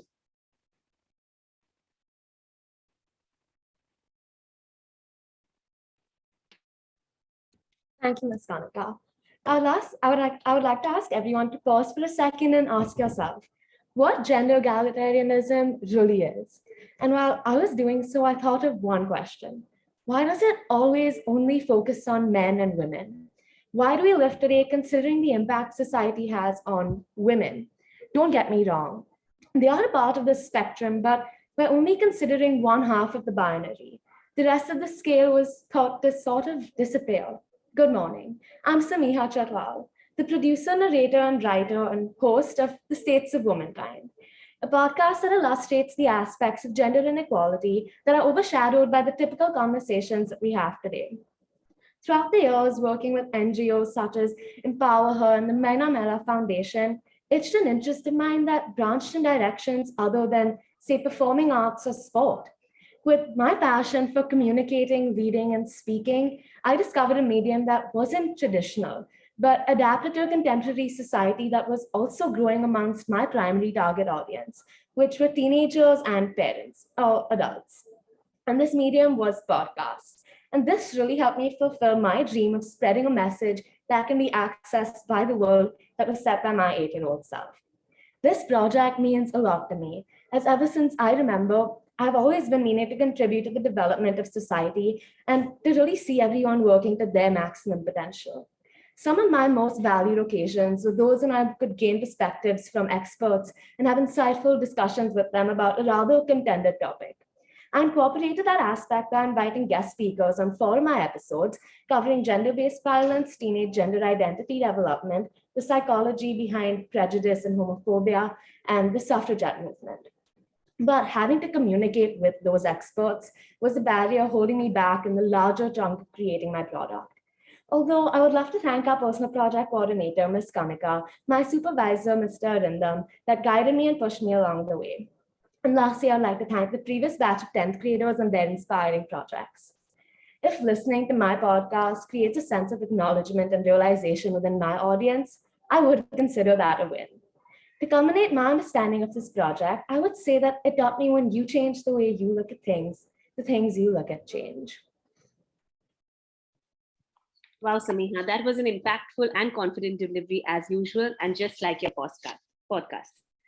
There's a question for you. Why did you choose podcasts instead of a docu-series or a book or a brochure?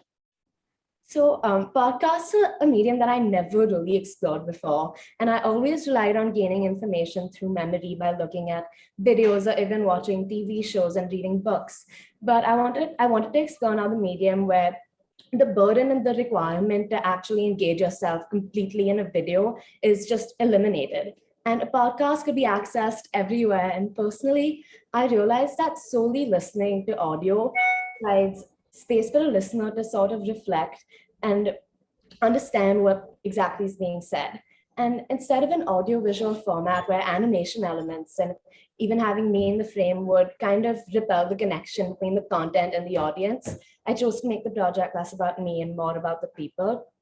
And in terms of the impact and the outreach, I would say that the accessibility and the convenience of the podcast, where it could be listened while you were eating, having dinner, while you were working out, walking on the road, or even just working simply, it really could be accessed by even working adults. And in fact, one of my listeners who was a working mom had a friend that found out that her daughter was also coming out. And she had a really hard time to kind of adapt to that and was suggested my podcast and said it really helped her. So I think just impacting people such as her is my ultimate goal. Very well answered, Samiha. And what is the bigger picture that you see behind this project? And what are your future plans with your project and this podcast? That's an interesting question that I've undoubtedly thought of before.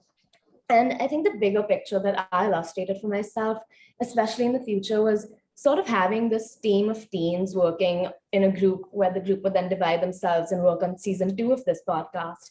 And I look forward to sort of transitioning my episodes from not just having me speak, but also have, say, a group discussion in the podcast as well, as this will not only let a listener feel like they're a part of the conversation, but also make these episodes more diverse in terms of the people that we hear and the perspectives that we gain. And I would also like to establish an official website and have all my information, all my resources, guides, transcripts up on there. And when I mentioned before that I didn't do video, I would love to kind of transition to a video format and upload it on the States of Womankind YouTube channel as well. And I would also, very specifically, I'm looking forward to having a podcast episode where I include a conversation between a group of parents, since they're kind of also my main target audience. And I know it's sort of ambitious, but I've kind of wanted to expand this post Grade 10 as well. Thank you, Samiha. Thank you. The last speaker, but surely not the least, Ahan Shah, has organized a large-scale event at our very own school.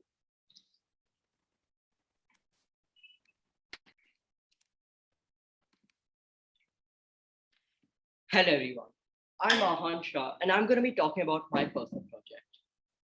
Isn't it a lovely day today? Well, today, sure, but of the future, we know nothing. You see, Mahatma Gandhi once said that the earth provides enough to satisfy every man's need, but not every man's greed. So for my personal project, I decided to look at some contemporary issues we face today. What I found to be the most interesting and the one I love the most was the environment.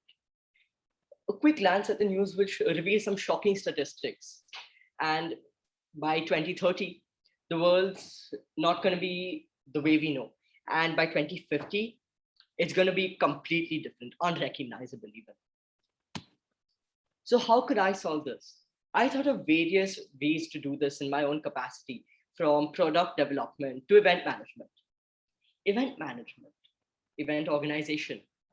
Now that's something I found very interesting because an event would bring dozens of people together. It would create new ideas and help raise awareness in the most effective way possible.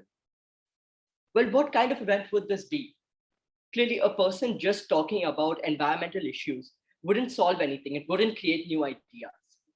So I decided to go forward with a policy dialogue. What is a policy dialogue, one might ask? Much like an MUN or a debate, it's based on participant interactions.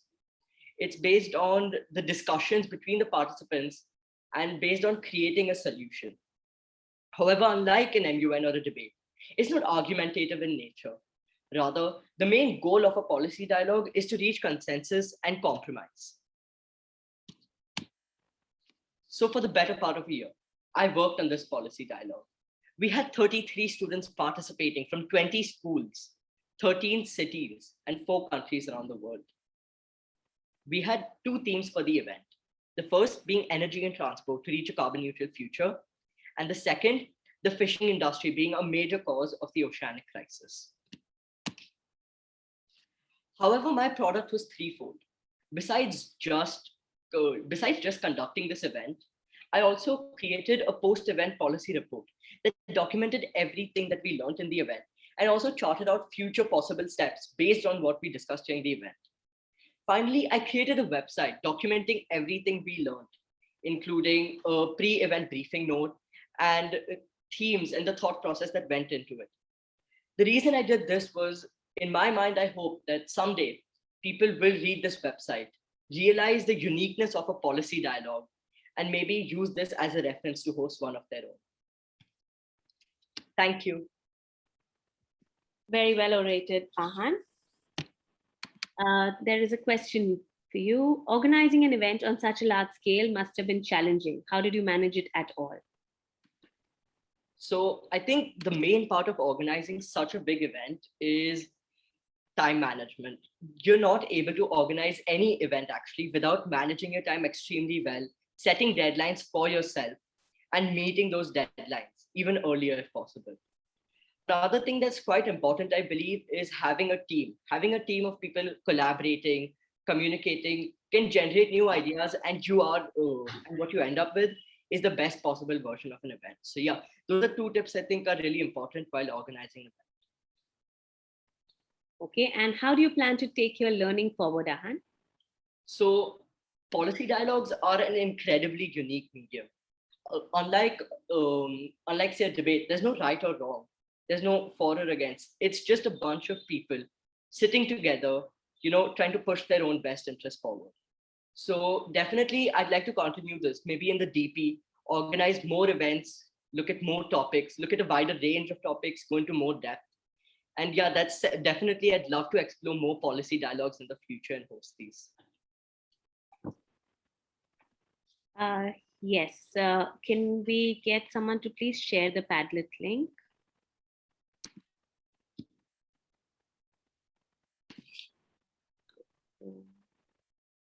I'm just going to say it. It's padlet.com/JNIS/Transcend2022 for everybody who wants the link to our Padlet.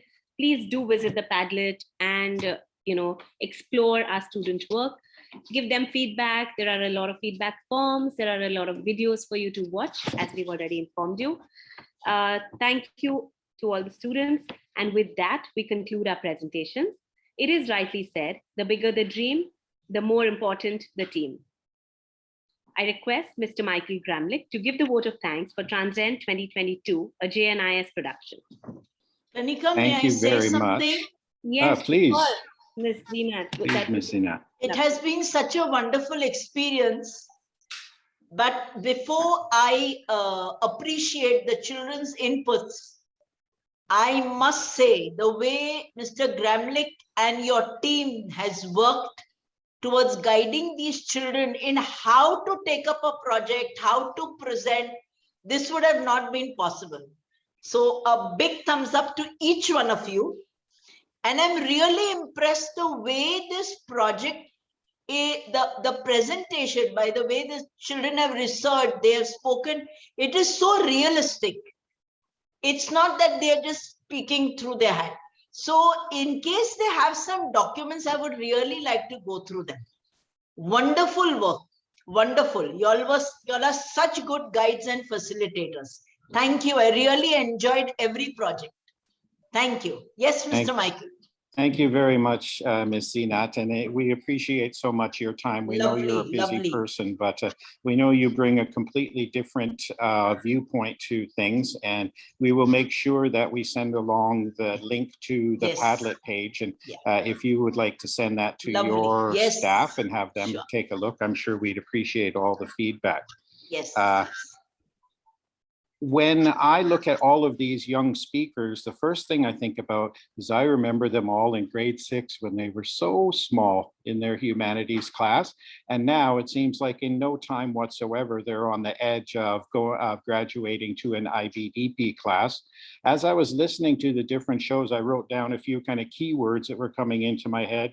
One of them is it seems like all of these projects are extremely modern and they're extremely adaptable to what is happening in our world right now. It also gives me a lot of pride to see how many of the students are actually focusing on the well-being of others and not necessarily a flight of fancy that's focused on themselves, but very much focused on the good. And obviously as IB learners, that's what we want. They're international. The other thing I think about is that all of these children could probably go into a Bollywood production house right now and make us very proud, as could the team, because the production and the direction and just the general fluency of the way that they present themselves is fantastic. I would like to thank our managing trustee, Sri Jairaj Tucker, and our trustee, Sri Sujay Jairaj, for always supporting us and always being present at all of our special events.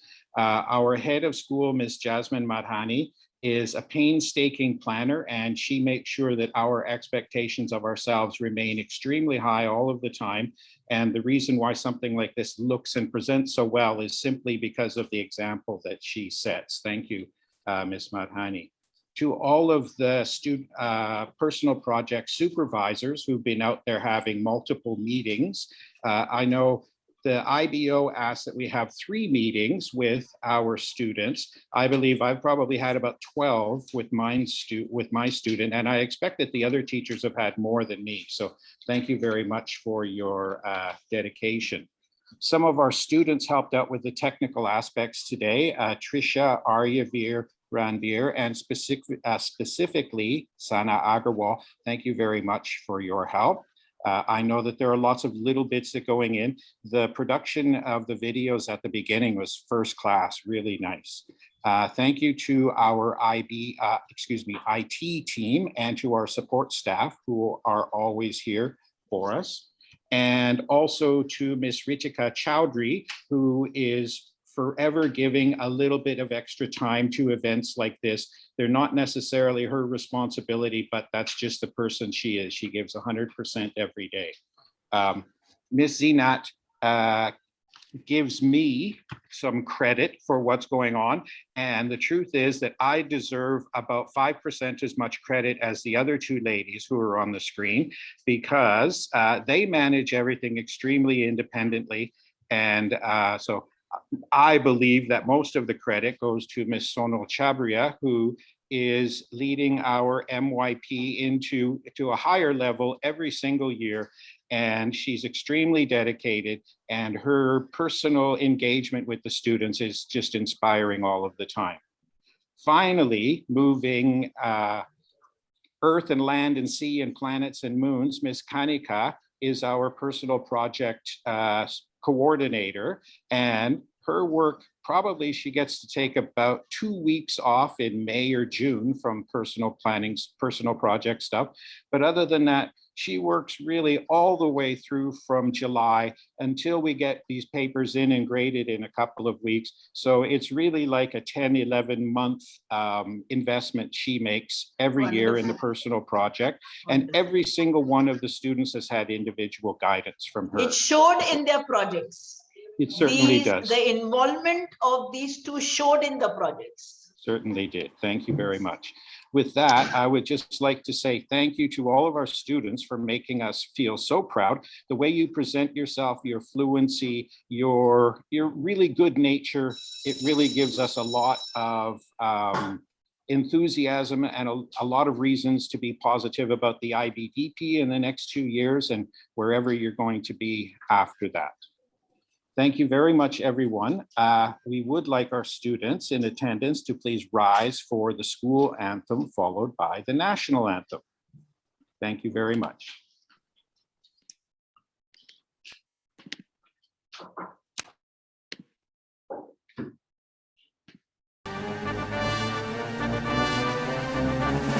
To this our school we are proud to belong, and its praise we sing loud and clear.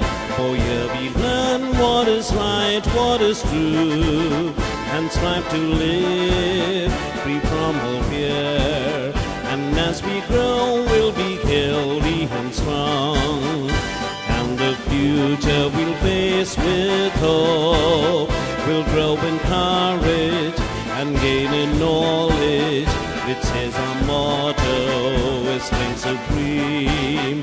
We'll work with fervor and bring great honor to Jamna Pai Nursery School. To our dear school we'll be loyal and true, keep the rules both in work and play, and to the world we will give of our best, all through the year, through every day, and with each other united in love. For our teachers' respect we'll share, we'll grow in courage and gain in knowledge, which says our motto is strength supreme. We'll work with fervor and bring great honor to Jamna Pai Nursery School.